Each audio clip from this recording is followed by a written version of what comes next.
इस लेक्चर में हम रेडिकल इक्वेशंस की फोर्थ टाइप को डिस्कस करेंगे। तो देखते हैं इसके लिए क्वेश्चन हमें दिया गया है, हम इसका सोल्यूशन फाइंड करते हैं। सोल्यूशन के लिए सबसे पहले हम इस गिवन इक्वेशन को इक्वेशन ए का नाम दे लेंगे। अब यहाँ पे देखें कि हमारे पास स्क्वायर रूट में दो वैल्यूज़ आ रही हैं, तो फर्स्ट वैल्यू को हम ए का नाम दे देते हैं और सेकंड वैल्यू को बी का नाम दे देते हैं। अगर हमने इसको ए और बी का नाम दे दिया तो इक्वेशन ए क्या बन जाएगी, इक्वेशन ए में इस पूरी वैल्यू की जगह ए आ जाएगा और सेकंड टर्म की जगह बी आ जाएगा, और x-4 ये उसी तरह से आ गया। अब यहाँ पे देखें कि हमारे पास इसको हम इक्वेशन 1 का नाम देंगे। हम जानते हैं कि ए स्क्वायर माइनस बी स्क्वायर किसके इक्वल होता है, ए प्लस बी, ए माइनस बी। तो हम इस इक्वेशन में ए और बी की वैल्यूज़ पुट कर देंगे और साथ ए माइनस बी की। यहाँ पे देखें ए की वैल्यू हमारे पास क्या है, हमारे पास ये ए की वैल्यू है, तो ए की वैल्यू वैसे ही आ जाएगी, ऊपर स्क्वायर आ जाएगा, माइनस बी की वैल्यू ये हमारे पास है, ऊपर स्क्वायर आ जाएगा।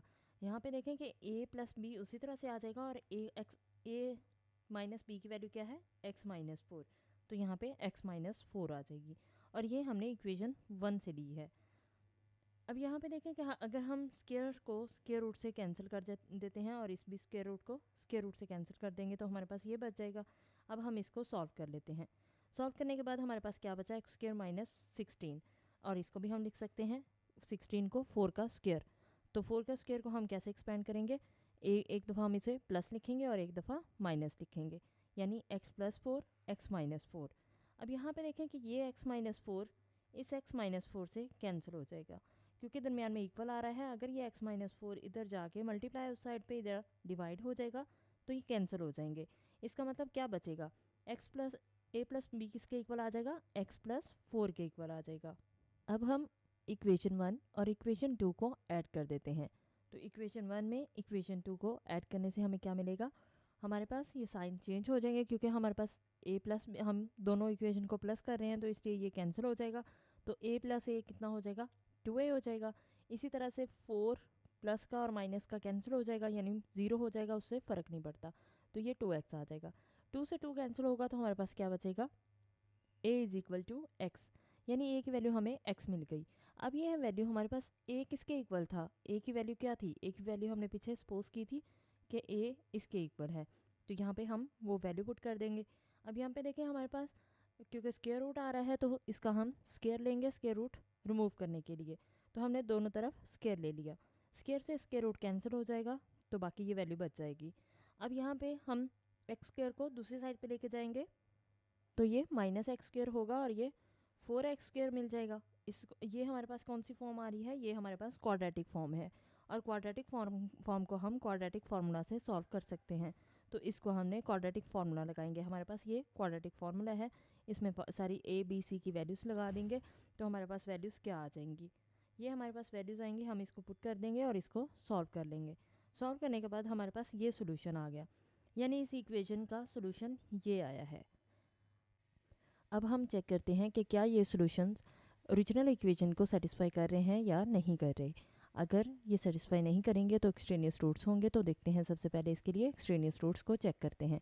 हम सबसे पहले पॉजिटिव वैल्यू को चेक करेंगे और पॉजिटिव वैल्यू को, इस वैल्यू को हम सॉल्व करेंगे। अगर कैलकुलेट करें इसके रूट को तो हमारे पास पॉइंट्स में आंसर आता है -0.36, यानी हमारे पास ये पॉइंट्स में जो वैल्यू आई, हम इसको जो जिससे इक्वेशन से हमने इसको वैल्यू को फाइंड आउट किया हम उसमें पुट करते हैं। तो हमारे पास ये इक्वेशन थी जिससे हमने ये वैल्यूज़ निकाली थी। अब हम इस वैल्यू में पुट करेंगे इक्वेशन में, जहाँ पे x आ रहा है हम x की वैल्यू लगा देंगे। x की वैल्यूज़ को हम सॉल्व करने के बाद हमारे पास क्या मिलेगा, हमारे पास इसका सोल्यूशन 0 आ रहा है। इसका मतलब ये इसे सेटिस्फाई कर रहा है, क्योंकि 4x² + 7x + 2 किसके इक्वल था, 0 के इक्वल था, ये 0 मिल रहा है। अब हम यही सोल्यूशन सेटिस्फाई करवाएंगे इक्वेशन ए में, यानी ए में 4x² + 7x + 2 की जगह हम 0 लिख सकते हैं। तो इक्वेशन ए में हम जहाँ पे 4x² + 7x + 4 होगा, वहाँ +2 होगा, वहाँ पे हम 0 लिख देंगे। यहाँ पे देखें हमारे पास 4 नहीं है, यहाँ 5 है, तो हम इसको एक्सपेंड कर सकते हैं। हम इसमें से एक 1x² सेपरेट कर लेंगे और बाकी को सेपरेट कर देंगे। इसी तरह से यहाँ पे देखें कि हमारे पास ये दो टर्म वहीं आ रही हैं, यहाँ से हमें 2 चाहिए, तो बाकी हम 16 अलग से लिख देंगे। यहाँ पे ये स्क्वायर रूट कंप्लीट आएगा। अब यहाँ पे देखिए कि हमने इसकी वैल्यू लगा दी, ब्रैकेट की क्या आ रहा था, 0 आ रहा था। इसकी जगह भी हमारे पास क्या आ जाएगा, 0 प्लस 16। उसी तरह से हम इसको फर्दर सॉल्व करेंगे तो x माइनस 4 किसके इक्वल आ गया, x माइनस 4 के।